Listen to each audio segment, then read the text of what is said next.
Hello student, already we have seen in the last period, that is application of alternating EMF to resistor and application of alternating EMF to inductor. Now that is we have seen in the last period. Now in case of resistor, we have seen when alternating EMF is applied to resistor, at that time alternating current flows through the resistor, and that alternating current and alternating EMF which is developed across the resistor, there is no any phase difference between alternating EMF and alternating current in case of resistor. Now in case of inductor, we have seen when alternating EMF is applied to inductor, at that time there is a phase difference between alternating EMF and alternating current. In this case, alternating EMF leads the current by phase angle of pi by 2 radians, and in this inductor also we have seen the inductive reactance, and that inductive reactance is given by XL is equal to omega L. If we put off omega is equal to 2 pi f, then we get XL is equal to 2 pi f into L. We have already seen this. Also in both the cases we have seen the graphical representation as well as the phasor diagram in both the cases. Now our today's point is application of AC to capacitor. Now therefore here in this figure there are three passive components are given: resistor, capacitor and inductor. Now in the last period we have seen the application of alternating EMF to resistor and application of alternating EMF to inductor. Now in our today's lecture we have to discuss about the application of alternating EMF to capacitor, and therefore our first point is application of AC to capacitor. Now therefore here our point is that AC voltage applied to a capacitor. Now therefore here consider this diagram. In this diagram there is a capacitor is there, and this capacitor C is connected to alternating EMF, and its value is, you know that E is equal to E0 sin of omega t. Now here we can say that alternating EMF applied to capacitor C is given by, we have already seen, E is equal to E0 sin of omega t.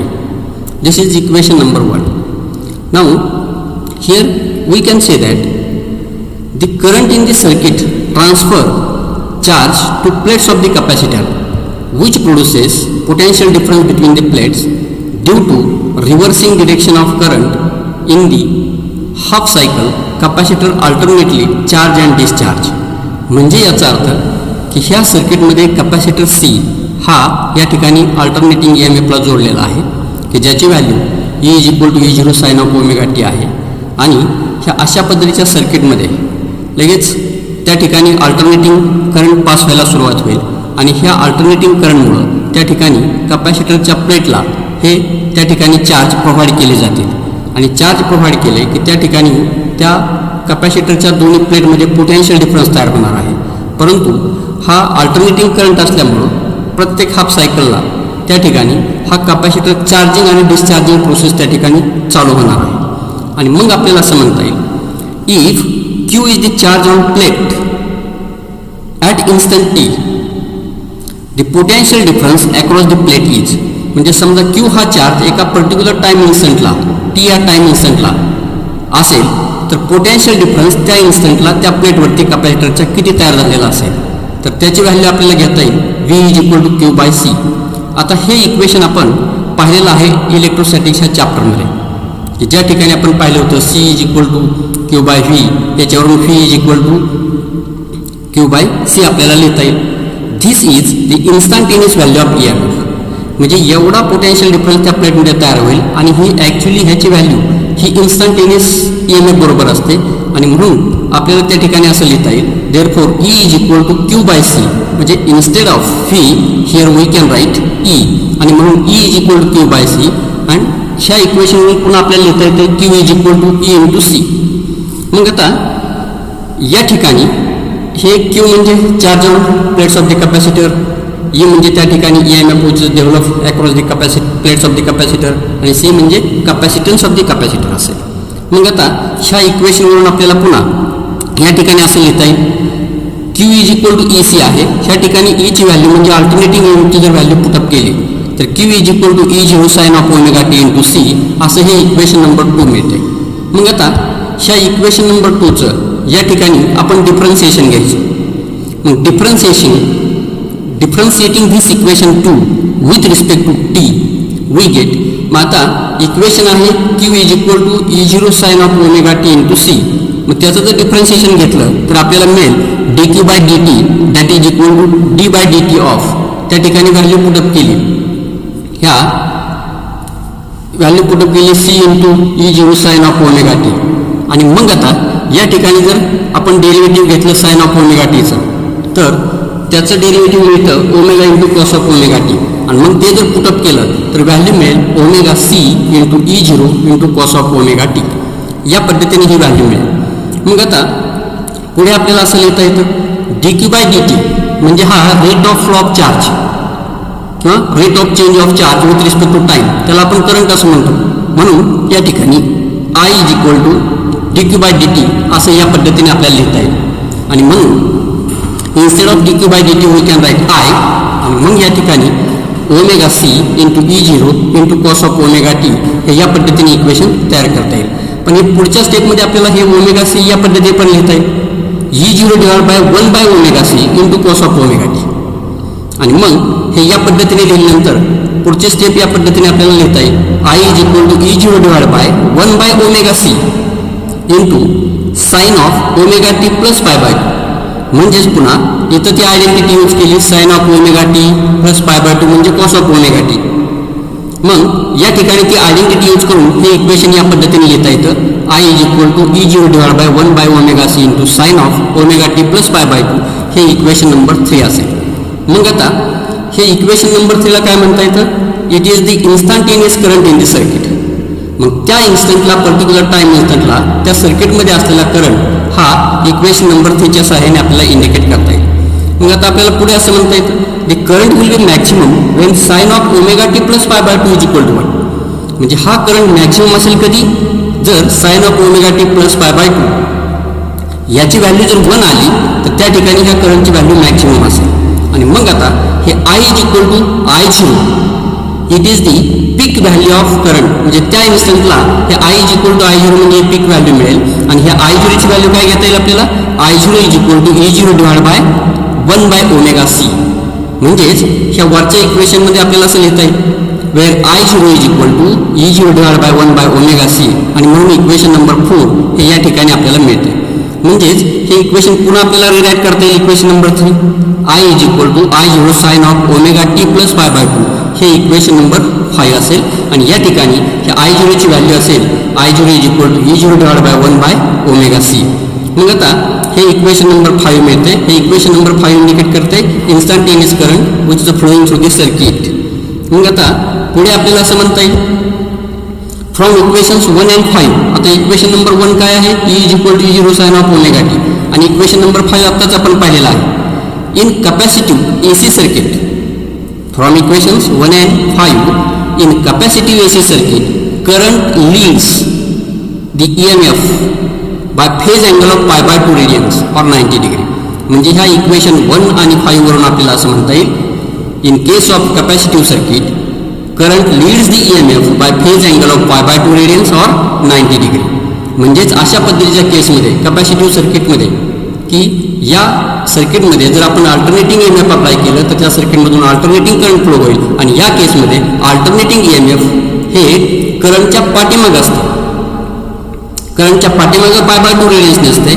याचाच अर्थ current हा EMFच्या पुढे असतो bye पाय by 2 radians. आणि म्हणून आपल्याला in short असं म्हणता येईल in AC capacitive circuit current leads the EMF by phase angle of pi by 2 radians or 90 degree. आणि मग आपल्याला या ठिकाणी ग्राफ पुन्हा प्लॉट करता येईल. If we plot the graph of E म्हणजे alternating EMF and alternating current with respect to different angle of rotation of the coil that is omega t. आणि मग नेचर ऑफ ग्राफ हे या पद्धतीने आपल्याला ह्या ग्राफमध्ये आपल्याला मिळेल. आता ह्या ग्राफमध्ये पुन्हा हे different angle of rotation of the coil दिलेले आहेत. π/2 पाय, पुन्हा या पद्धतीने ह्या व्हॅल्यूज असतील 3π/2 2π. हे ओमेगा टीच्या व्हॅल्यू म्हणजे different angle of rotation of the coil. And along Y axis या ठिकाणी हे अल्टरनेटिंग EMF किंवा अल्टरनेटिंग करंटच्या व्हॅल्यू त्या ठिकाणी घेता येतील. ह्या केसमध्ये कंटिन्युअस लाईन आहे ते अल्टरनेटिंग EMFची आहे आणि डॉटेड लाईन आहे ते अल्टरनेटिंग करंटची आहे. मग आता ह्याच्यावरून ही क्लिअर होत आहे की ज्यावेळेस अल्टरनेटिंग EMF 0 असेल त्यावेळेस अल्टरनेटिंग करंट हा त्याच्या मॅक्सिमम व्हॅल्यूला असतो, पीक व्हॅल्यूला असतो आणि म्हणून त्या ठिकाणी I0 दाखवलेला आहे. म्हणजेच याचा अर्थ की अल्टरनेटिंग EMF आणि अल्टरनेटिंग करंट यांच्यामध्ये फेज डिफरन्स हा π/2 रेडियन्स किंवा 90 डिग्री असतो आणि ह्या केसमध्ये current leads the EMF by phase angle of π/2 radians असं आपल्याला म्हणता येतं. आणि म्हणून या ठिकाणी या पद्धतीचा हा ग्राफ आपल्याला ह्या दोन क्वांटिटीमधील फाइंड आउट करता येईल किंवा ड्रॉ करता येईल. मग आता फेजर डायग्राम या ठिकाणी आपल्याला ड्रॉ करता येईल. ह्या फेजर डायग्राममध्ये पहा पुन्हा ह्या फेजर डायग्राममध्ये या ठिकाणी हे in case of this phasor diagram along y axis alternating EMF and alternating current are given and along y axis or horizontal axis this peak value of alternating EMF that is E0 makes an angle omega t with respect to horizontal axis that is x axis. मग आता ह्याच्यामध्ये आपल्याला असं म्हणता येईल peak EMF makes an angle omega t in anti-clockwise direction with respect to horizontal axis आणि म्हणून ह्या केसमध्ये हे ओमेगा टी हे आपल्याला या पद्धतीने असं दाखवता येईल. मग आता पुढे आपल्याला म्हणता येईल हे current phasor I0 is turn 90 degree in anticlockwise direction with respect to phasor E0. मग आता ह्या कॅपॅसिटिव्ह सर्किटमध्ये करंट हा leads the EMF by phase angle of π/2 radians असतं आणि म्हणून आपल्याला असं म्हणता येतं current phasor I0 is a turn 90 degree in anticlockwise direction with respect to phasor E0 आणि म्हणून त्या ठिकाणी आपल्याला व्हॅल्यू दिसते. ही व्हॅल्यू या ठिकाणी ह्या विथ रिस्पेक्ट टू E0 या ठिकाणी ह्या I0 हे त्या ठिकाणी 90 डिग्री अँगल करून त्या ठिकाणी तो ह्या अशा पद्धतीने आपल्याला इंडिकेट करता येईल. Now then here we can say that the projection of these phasors gives the instantaneous values of E and I. म्हणजे ह्यांचे जर प्रोजेक्शन आपण अलॉंग वाय ॲक्सिस टाकल्या त्या ठिकाणी तर आपल्याला त्या व्हॅल्यू मिळतील अल्टरनेटिंग EMF आणि अल्टरनेटिंग करंटच्या व्हॅल्यू मिळतील आणि त्या व्हॅल्यू या ठिकाणी आपल्याला वाय ॲक्सिसवरती आहेत हे असं इंडिकेट करता येईल. मग फेजर डायग्राम आपल्याला या पद्धतीने असे इंडिकेट करता येईल ह्या कॅपॅसिटिव्ह सर्किटमध्ये. कारण ह्या केसमध्ये current leads the EMF by phase angle of π/2 radians or 90 degree आणि म्हणून with respect to E0 anticlockwise डिरेक्शनने त्या ठिकाणी I0 हा 90 डिग्री एवढा अँगल करून त्या ठिकाणी आपल्याला रिप्रेझेंट करता येईल हे दाखवता येईल आणि म्हणून या पद्धतीने अशी ही फेजर डायग्राम असेल. मग आता कॅपॅसिटिव्ह रिॲक्टन्स आपल्याला या ठिकाणी हा डिफाईन करायचा आहे. मग आता आपल्याला माहिती आहे the peak value of alternating current through capacitor is given bye. मग आता कॅपॅसिटरमधून फ्लो होणाऱ्या त्या ठिकाणी करंटची जी पीक व्हॅल्यू असते आपण पाठीमागच्या केसमध्ये पाहिलं होतं I0 is equal to E0 divide by 1/ωc. ही आहे peak value of alternating current in capacitor. मग आता अकॉर्डिंग टू ओहम्स लॉ आपल्याला इक्वेशन माहिती आहे I is equal to V/R. हे दोन्ही इक्वेशन जर आपण कम्पेअर केली तर ह्या दोन्ही इक्वेशनवरून आपल्याला असं म्हणता येतं I is similar to I0, V is similar to E0 and R is similar to 1/ωc. आणि म्हणून आपल्याला असं म्हणता येतं 1/ωc plays a similar role in capacitive circuit as a resistance R. म्हणजे या कॅपॅसिटिव्ह सर्किटमध्ये 1/ωc हा सिमिलर रोल त्या ठिकाणी की जो रेजिस्टन्स इतर सिंपल सर्किटमध्ये त्या ठिकाणी करत असतो त्या पद्धतीचा रोल या ठिकाणी 1/ωc अशा पद्धतीच्या कॅपॅसिटिव्ह सर्किटमध्ये करत असतो असं आपल्याला म्हणता येतं. आणि म्हणून या ठिकाणी आपल्याला म्हणता येईल hence 1/ωc represents effective resistance offered by C, that means capacitor, to the flow of alternating current, and it is called as capacitive reactance that is indicated by letter Xc. आणि म्हणून ह्या केसमध्ये 1/ωc represent the effective resistance which is offered by capacitor to the flow of alternating current and it is called as capacitive reactance and it is indicated by letter Xc. मग आता आपल्याला लिहिता येईल therefore we can write Xc is equal to 1/ωc. आणि म्हणून त्या ठिकाणी पुन्हा आपल्याला लिहिता येतं Xc is equal to 1/2πfc. कारण omega is equal to 2πf हे जर व्हॅल्यू पुटअप केली ती Xc is equal to 1/2πfc असं इक्वेशन आपल्याला लिहिता येईल. पुढे लिहिता येतं variable is the frequency of AC supply. पुढे आपल्याला म्हणता येतं in DC circuit F is equal to 0. DC सर्किटमध्ये तुम्हाला माहिती आहे फ्रिक्वेन्सी ही 0 असते आणि ह्या वरच्या इक्वेशनमध्ये XC इज इक्वल टू 1/2 पाय FC ह्या केसमध्ये f ची व्हॅल्यू जर 0 टाकली तर XC बरोबर काय मिळेल 1/0 म्हणजेच इन्फिनिटी मिळेल. आणि म्हणून ह्या केसमध्ये कपॅसिटिव्ह रिॲक्टन्सची व्हॅल्यू कपॅसिटिव्ह रिॲक्टन्स म्हणजे XCची व्हॅल्यू ही इन्फिनिटी मिळते म्हणजेच हा व्हेरी हाय त्या ठिकाणी हा रेजिस्टन्स झाला म्हणजेच कपॅसिटिव्ह रिॲक्टन्स झाला आणि म्हणून XC is equal to infinity मिळते म्हणजेच याचा अर्थ व्हेरी हाय हा कपॅसिटिव्ह रिॲक्टन्स झाला म्हणजेच resistance which is offered by the capacitor to the flow of current. हे कोणत्या केसमध्ये DC सर्किटमध्ये. मग आता आपल्याला मग असं म्हणता येईल thus capacitor offers high resistance to DC. Thus it passes AC of high frequency and block DC. म्हणून आपल्याला असं म्हणता येतं कपॅसिटर DC करंटला त्या ठिकाणी व्हेरी हाय रेजिस्टन्स तयार करत असल्यामुळं त्या ठिकाणी कपॅसिटर हा DC करंट हा ब्लॉक करतो आणि हाय फ्रिक्वेन्सीचा AC करंट त्या ठिकाणी तो पास करत असतो असं आपल्याला इन शॉर्ट म्हणता येतं. आता मग पुढच्या केसमध्ये आपल्याला पुन्हा असं म्हणता येतं दस capacitor blocks DC that means direct current and acts as an open circuit for that DC current while it passes AC of high frequency. असं पण आपल्याला इन शॉर्ट असं म्हणता येतं. मग आता पुढच्या केसमध्ये dimensions of XC same as resistance R म्हणजे ह्या कपॅसिटिव्ह रिॲक्टन्सचे जे डायमेन्शन आहे ते same as that of resistance आहे आणि मग ह्याचं जे SI युनिट आहे ते SI युनिट ओम आहे कारण हा कपॅसिटिव्ह रिॲक्टन्स म्हणजे ॲक्च्युली हा रेजिस्टन्स आहे which is offered by capacitor to the flow of current आणि म्हणून त्याचं युनिट पण सेम असतं की जे युनिट आहे ओहम. मग आता पुढच्या केसमध्ये पुन्हा आपल्याला असं लिहिता येतं we have equation XC is equal to E0 by I0 म्हणजे वरच्या एक्सप्रेशनवरून आपल्याला असं लिहिता येतं XC is equal to E0 by I0 कारण आपण वरती पाहिलंय की I इज इक्वल टू किंवा I0 इज इक्वल टू हे E0 बाय 1/ωc पण 1/ωc म्हणजे काय आहे XC आणि म्हणून हे I0 is equal to E0 by XC म्हणजे XC या बाजूला घेतलं तर आपल्याला काय इक्वेशन मिळते XC is equal to E0 by I0 असं एक्सप्रेशन मिळेल आणि हे I0 आणि E0 हे आहेत peak value of alternating EMF and alternating current. आता आपण ऑलरेडी पाहिलेलं आहे की RMS value of alternating EMF and RMS value of alternating current ARMS is equal to E0 by √2 आणि IRMS is equal to I0 by √2. मग त्या जर value इथं सबस्टिट्यूट केल्या तर ह्याच्यावरून मिळेल E0 is equal to √2 into ARMS आणि I0 is equal to √2 into IRMS. √2 cancel होईल आणि फायनली मिळेल आपल्याला XC is equal to ERMS divided by IRMS आणि ह्या एक्सप्रेशनवरून आपल्याला पुन्हा या ठिकाणी हा कपॅसिटिव्ह रिॲक्टन्स डिफाईन करता येईल. मग आता हा कपॅसिटिव्ह रिॲक्टन्स कसा डिफाईन करता येईल.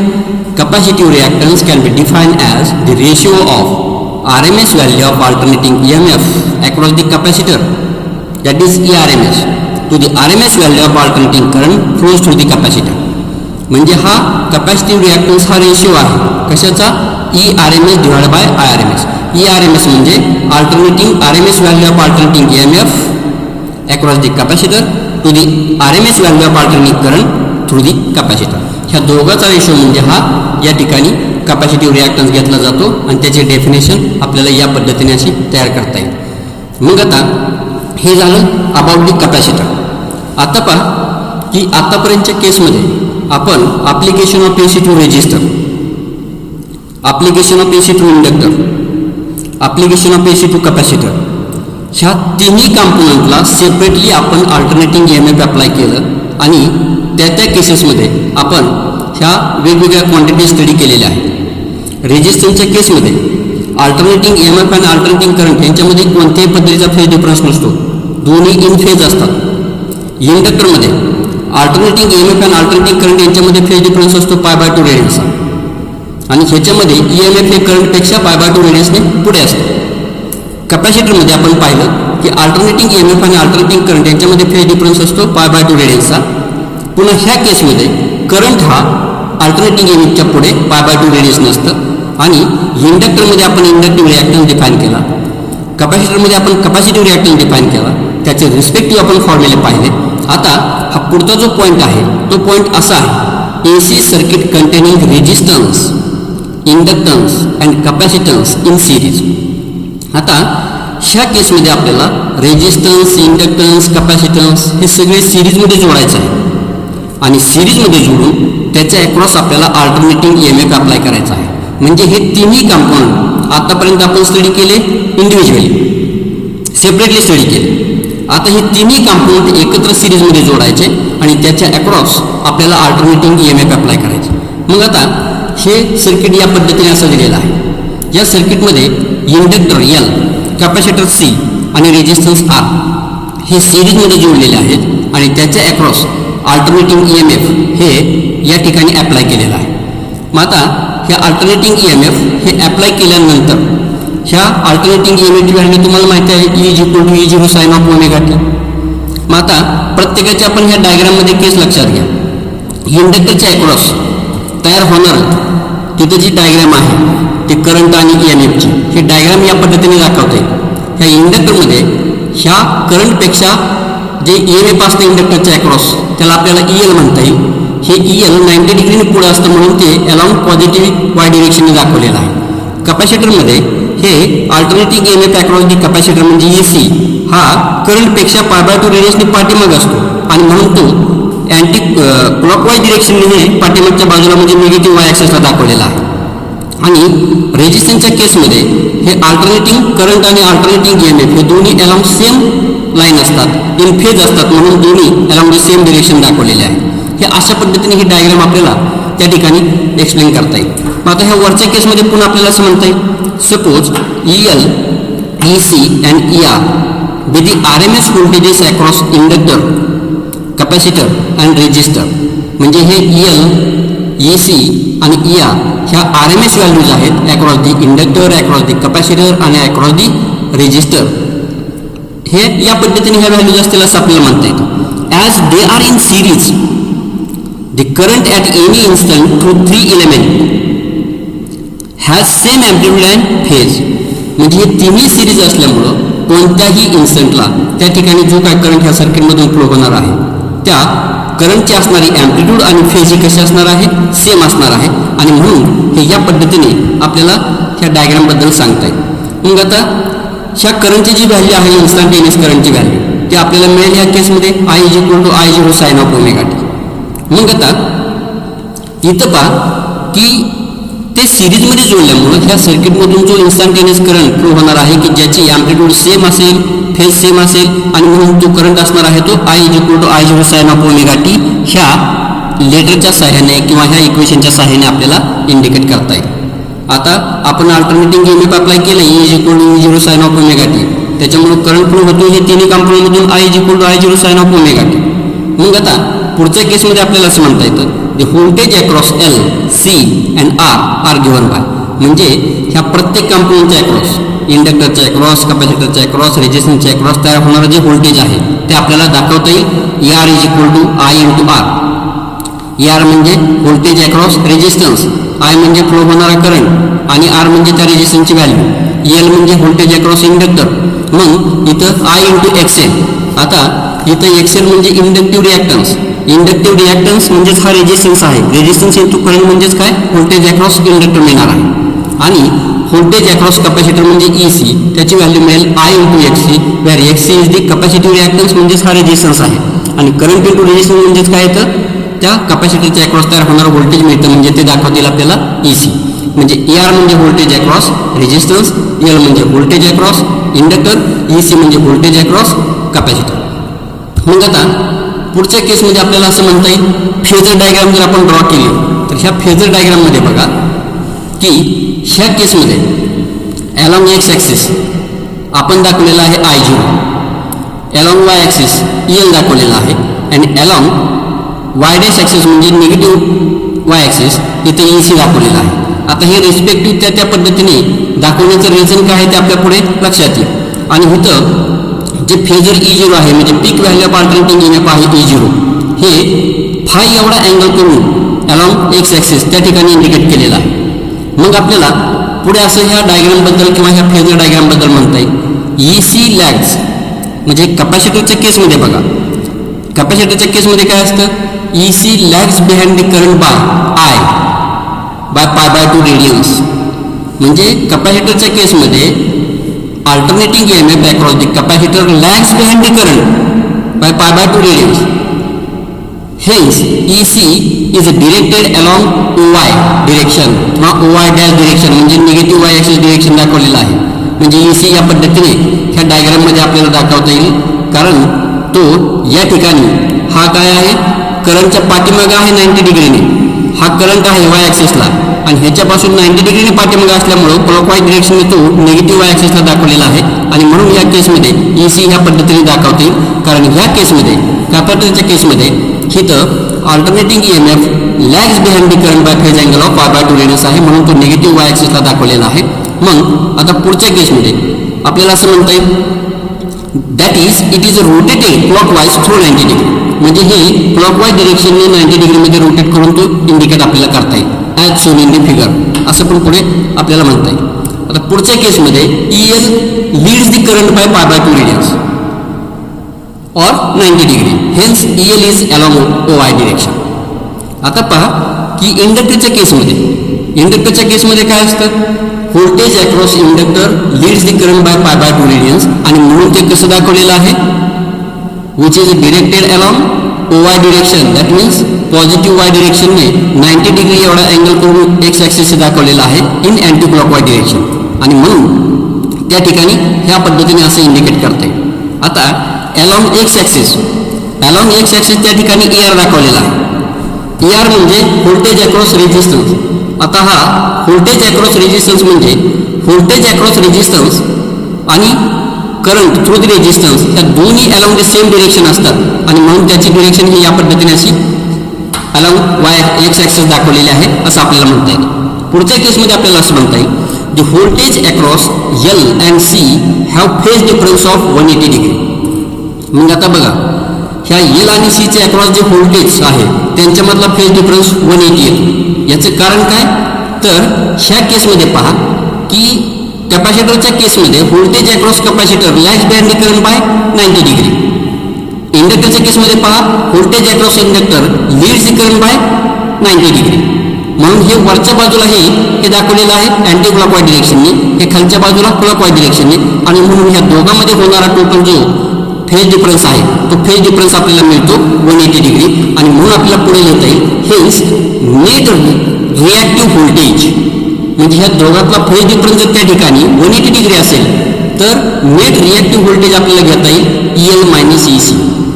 कारण का EL हे वरती आपण या डायग्राममध्ये पण वरती EL जास्त दाखवलेला आहे, EC कमी दाखवलेला आहे. म्हणजेच ह्या केसमध्ये आपल्याला असं म्हणता येईल voltage across inductor is greater than voltage across capacitor and therefore net reactive voltage is given by EL minus EC. आणि म्हणून इथं आपल्याला असं पण म्हणता येईल assuming EL is greater than EC म्हणजेच voltage across inductor is greater than voltage across capacitor then represented by OB dash. म्हणजे हे या ठिकाणी जे नेट रिॲक्टिव्ह व्होल्टेज आहे त्या दोघातला डिफरन्स तो आपल्याला कोणत्या डिरेक्शनने दाखवता येईल, OB डॅश डिरेक्शनने दाखवता येईल. म्हणून इथं हे OB डॅश डिरेक्शन, इथं O इथं OB डॅश ह्या डिरेक्शनने म्हणजे एवढं असणार आहे OB डॅश, एवढं असणार आहे ते net reactive voltage EL minus EC असणार आहे. कारण ह्या केसमध्ये काय EL voltage across inductor is greater than voltage across capacitor आहे, म्हणून आपल्याला असं म्हणता येईल the resultant of OA and OB dash. मग आता बघा ह्या OAचा आणि OB डॅशचा रिझल्टंट आपल्याला या पद्धतीने असं दाखवते the resultant of OA and OB dash is diagonal OK. The resultant of OA and OB dash is a diagonal OK bar of rectangle OAKB. म्हणजे ह्या दोन्हीचा रिझल्टंट OA आणि OB डॅशचा रिझल्टंट हा रेक्टँग्युलर OAKB डॅशच्या त्या रेक्टँगलच्या सहाय्याने किंवा त्याचा जो डायगोनल असेल तो डायगोनल काय दाखवणार आहे, त्या दोघाचा रिझल्टंट दाखवणार आहे. आणि तो रिझल्टंट येणार आहे OK आणि हा OK रिप्रेझेंट करणार आहे peak value of alternating EMF that is E0. आणि मग आपल्याला ह्या डायग्रामवरून पुन्हा असं लिहिता येतं therefore OK is equal to under root OA square plus OB square. आता वरची डायग्राम पहा, ह्या वरच्या डायग्राममध्ये OAK ह्या ट्रायंगलमध्ये तिथे अँगल फाय आपण घेतलेला आहे. तो फाय हा अँगल त्या ठिकाणी हे जो पीक व्हॅल्यू आहे अल्टरनेटिंग EMFची E0 यांनी एक्स ॲक्सिस केलेला आहे असं आपण हे पाठीमागे किंवा वरती आपण ते एक्सप्लेन केलेलं आहे. मग आता ह्या डायग्राममध्ये O K is equal to under root OA square plus OB square असं लिहिता येतं. मग आता OB स्क्वेअर म्हणजेच OB डॅश स्क्वेअर ॲक्च्युली ह्या इक्वेशनमध्ये हे O K is equal to under root OA square plus OB dash square असं आपल्याला म्हणता येईल. मग आता ह्या जर व्हॅल्यू आपण सबस्टिट्यूट केल्या ओके म्हणजे काय आहे E0 आणि अंडर रूट आता OA म्हणजे काय आहे ER आहे. मग OA म्हणजे ER square plus OB dash. आता हे OB डॅश जे आहे हे OB डॅश म्हणजे इथून OB डॅश हे नेट रिॲक्टिव्ह व्होल्टेज आहे EL मायनस EC आणि म्हणून त्याची जर व्हॅल्यू पुटअप केली तर EL minus EC bracket square लिहिता येईल. मग आता पुढे जर ह्या व्हॅल्यू आपण पुटअप केल्या नेक्स्ट स्टेपमध्ये अंडर रूट I0 ER ची व्हॅल्यू आहे I0 इंटू R ती व्हॅल्यू पुटअप केली तर I0 into R square plus EL ची value I0 XL minus EC ची व्हॅल्यू I0 XC आणि ती जर पुटअप केली आणि त्याचा स्क्वेअर आपल्याला लिहिता येईल I0 XL minus I0 XC bracket square. पुढे ह्याच्यामधून जर आपण I0 कॉमन काढला तर आपल्याला लिहिता येईल E0 is equal to I0 under root R square plus into the bracket XL minus XC bracket square. मग पुढे ह्या एक्सप्रेशनवर आपल्याला लिहिता येईल हा I0 या बाजूला घेतला तर E0 divide by I0 that is equal to under root R square plus XL minus XC bracket square. मग आता इथे मी एक सबस्टिट्यूशन घेतो E0 divide by I0 that is equal to Z. इथं E0 म्हणजे peak value of alternating EMF आहे आणि I0 म्हणजे peak value of alternating current आहे आणि दॅट इज इक्वल टू आपण घेतलं सबस्टिट्यूशन Z म्हणजे Z इज इक्वल टू या ठिकाणी काय लिहिता येईल under root R square plus XL minus XC bracket square हे या पद्धतीने लिहिता येईल. मग आता पुढच्या केसमध्ये आपल्याला असं म्हणता येईल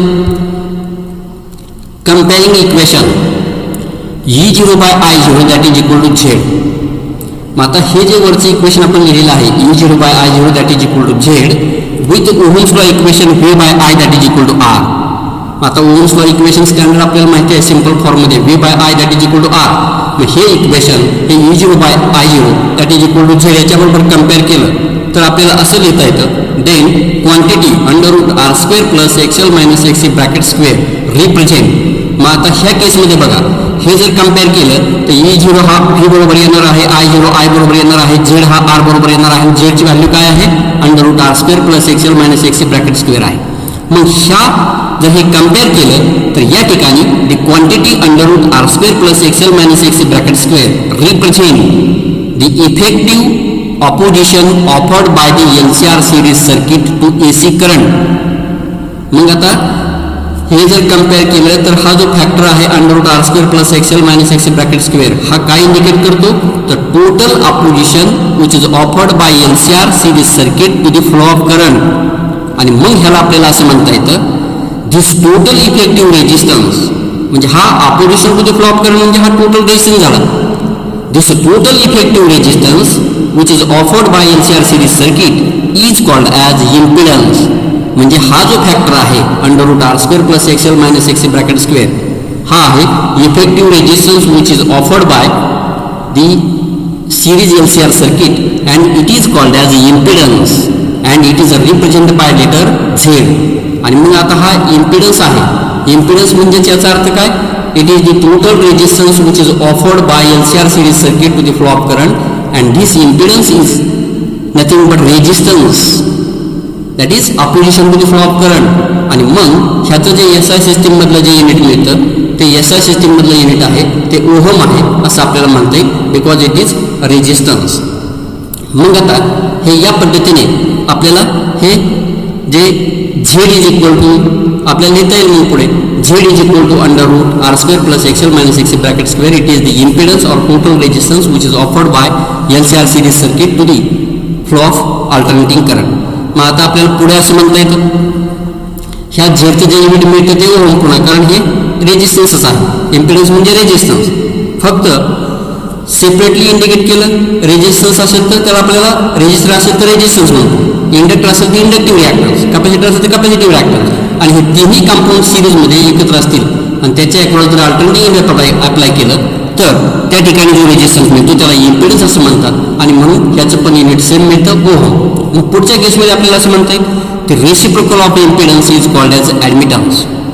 मग ह्या इम्पिडन्सचा जो रेशिओ असतो म्हणजे 1/z याला म्हणतात ॲडमिटन्स. मग reciprocal of impedance is called as admittance. Its SI unit is ohm raise to -1 or it is also called as Siemens.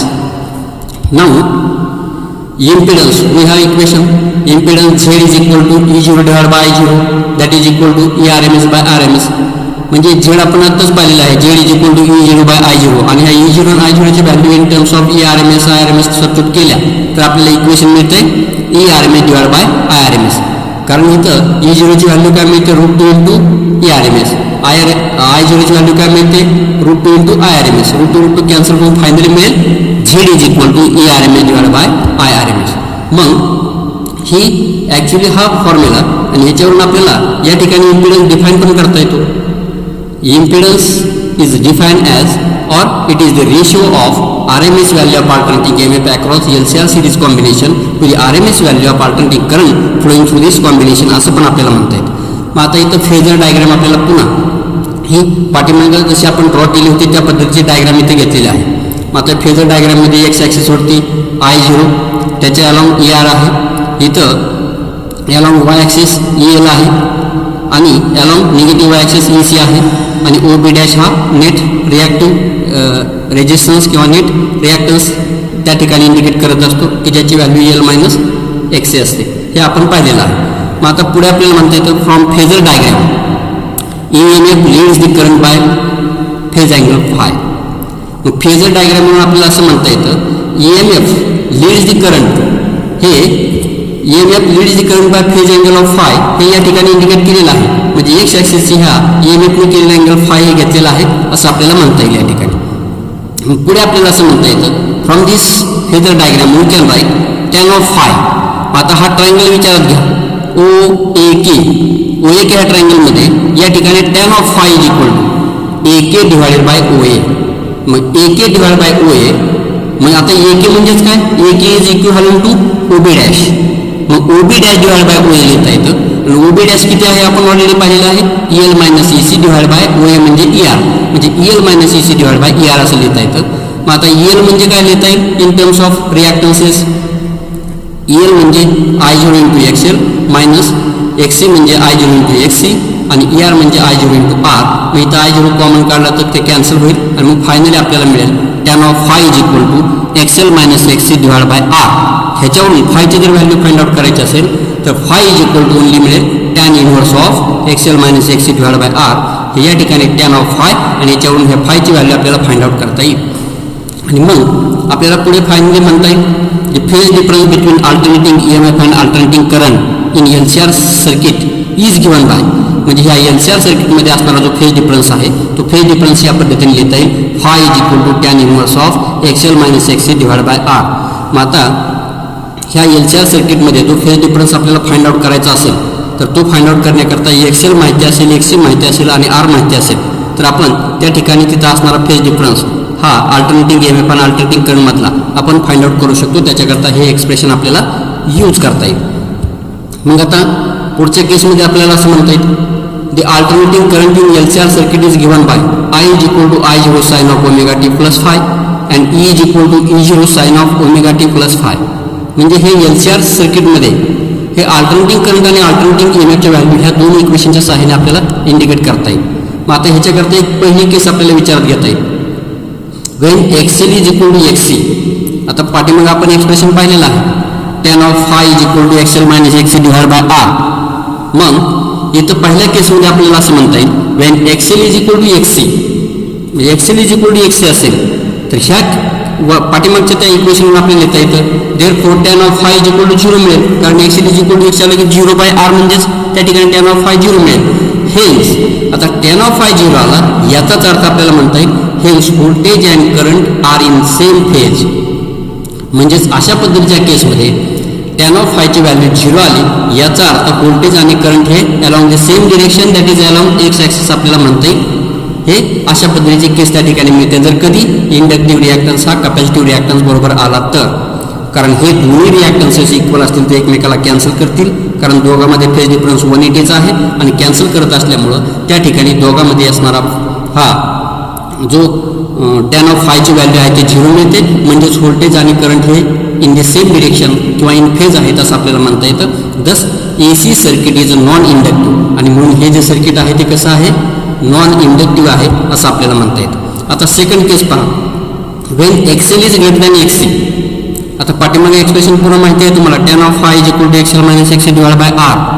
ह्या केसमध्ये XL जर XC पेक्षा ग्रेटर असेल तर tan ऑफ फायची व्हॅल्यू पॉझिटिव्ह मिळते, आणि मग tan ऑफ फायची व्हॅल्यू जर पॉझिटिव्ह मिळाली देअरफॉर फाय इज पॉझिटिव्ह, म्हणजे फाय इथं पॉझिटिव्ह आला, आणि फाय जर पॉझिटिव्ह आला तर आपल्याला असं म्हणता येतं, hence voltage leads the current by phase angle phi. Hence voltage leads the current by phase angle phi.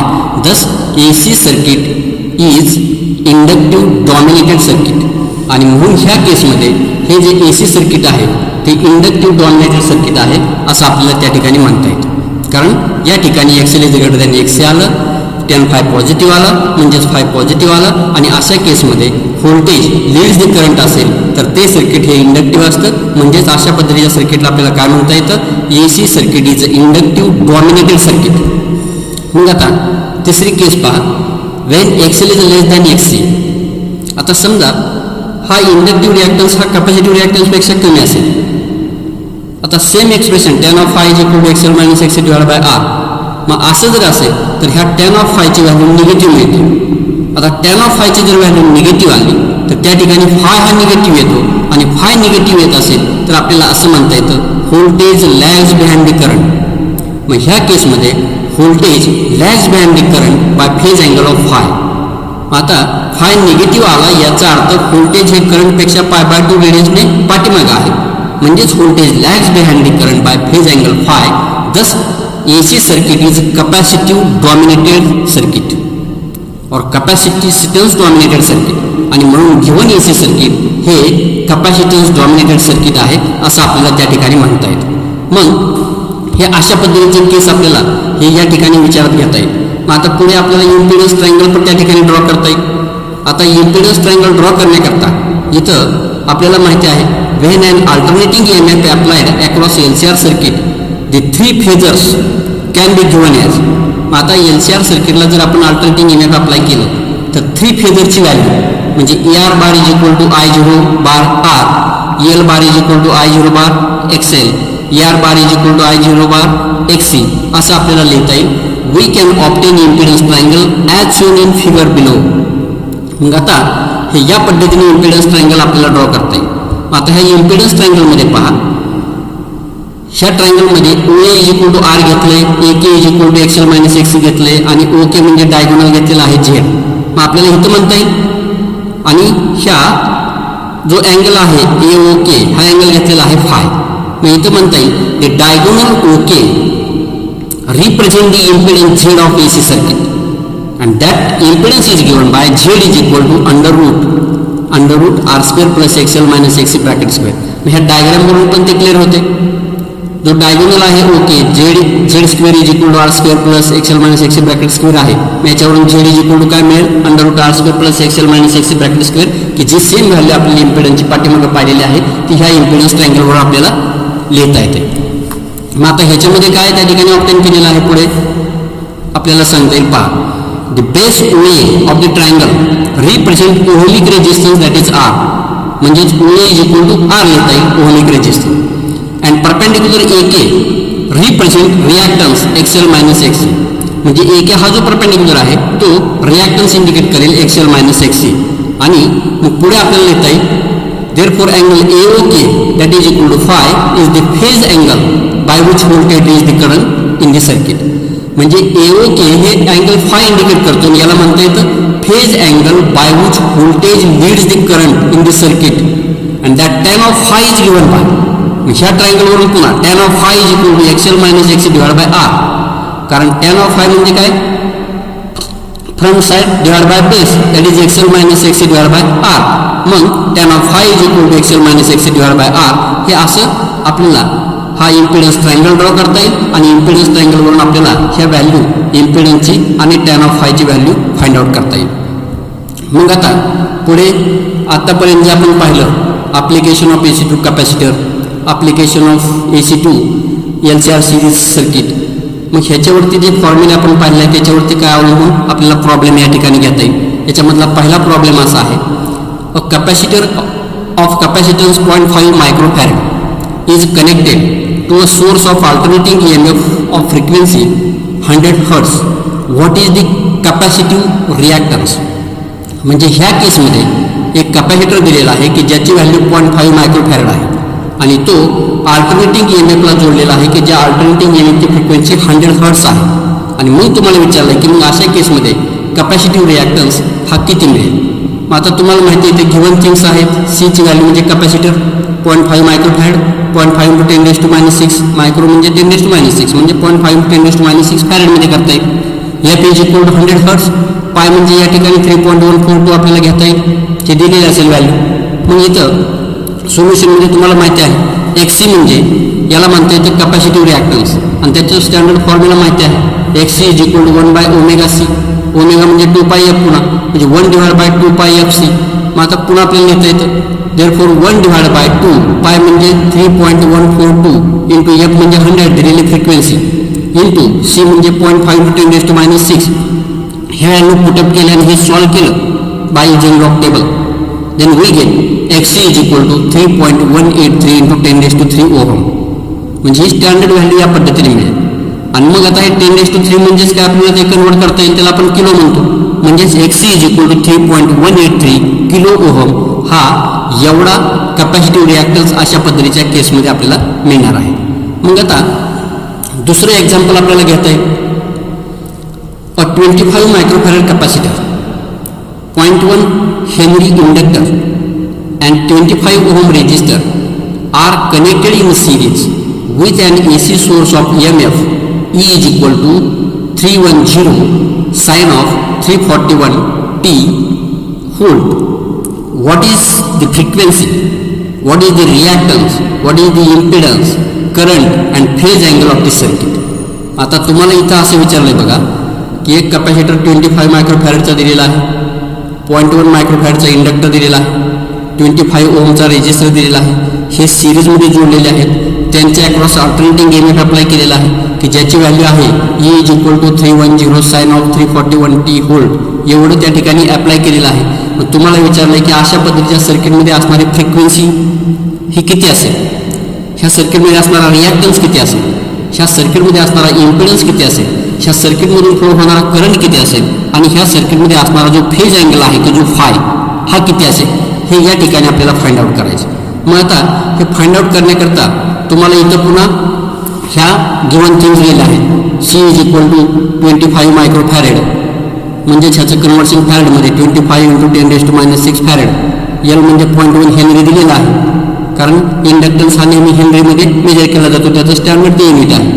मग Eची व्हॅल्यू 310 साइन ऑफ 341 t हे अल्टरनेटिंग EMFची व्हॅल्यू दिलेली आहे आणि R म्हणजे रेजिस्टन्सची व्हॅल्यू 25 ओहम दिलेली आहे.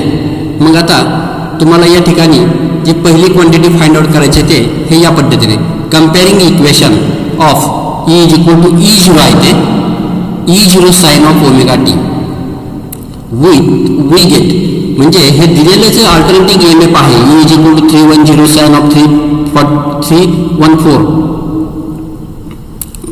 किंवा 341 किंवा 314 म्हणता येईल. हे 314 या ठिकाणी हे वरती एक्सप्रेशनमध्ये हे 341 झालं आहे, त्याच्याऐवजी इथं घेता येईल इथं 314 म्हणजे इथं हे by mistake it is written as 341. Instead of this we can take here 314. मग इथं 314 मग ओमेगा 314 घेतलेलं आहे. म्हणजे हे इक्वेशन जे आहे ते इक्वेशन आपण जर कम्पेअर केलं E is equal to E0 sine of omega t बरोबर, तर या ठिकाणी आपल्याला मिळतं आहे E0 बरोबर या ठिकाणी 310 व्होल्ट, ओमेगाची व्हॅल्यू मिळते 314 रॅडियन्स पर सेकंड आणि पुन्हा आपल्याला या ठिकाणी मिळते देअरफॉर. आता पुढे आपल्याला लिहिता येईल मग ओमेगाची व्हॅल्यू काय असते 2πf. मग 2πf that is equal to 314 कारण ओमेगा इज इक्वल टू 314 आहे आणि म्हणून omega is equal to 2πf घेतले तर 2πf that is equal to 314. मग आता F is equal to 314 divide by 2π. मग आता 314 डिवाइड बाय 2 इंटू 3.142 हे जर आपण या ठिकाणी सॉल्व केलं तर आपल्याला मिळेल. पहा हे वरती आपण हे जर कन्वर्ट केलं, पॉईंट हा 3.14 केलं इंटू 10⁻² मिळेल.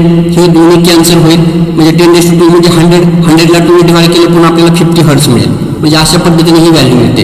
फक्त ह्या केसमध्ये एक लक्षात घ्या, इथं बाय प्रिंटिंग मिस्टेक या ठिकाणी 341 आहे, त्याच्याऐवजी आपल्याला घेता येईल 314 आणि म्हणून इथं पुढे तीच व्हॅल्यू घेऊन पुढे सॉल्व्ह केलेला आहे आपण. मग आता पुढच्या केसमध्ये इथं फ्रिक्वेन्सी इन दिस सर्किट झाली या ठिकाणी 50 हर्ट्स. आता या ठिकाणी रिॲक्टन्स म्हणजे इंडक्टिव्ह रिॲक्टन्स किंवा कॅपॅसिटिव्ह रिॲक्टन्स, पहिल्यांदा आपण कॅपॅसिटिव्ह रिॲक्टन्स फाइंड आउट करू. XC = 1/ωc.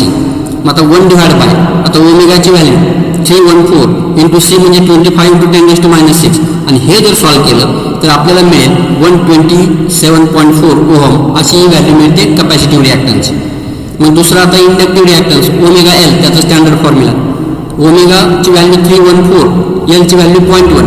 हे जर सॉल्व्ह केलं तर आपल्याला मिळते इथं पुन्हा 31.4 ओहम अशी व्हॅल्यू मिळते.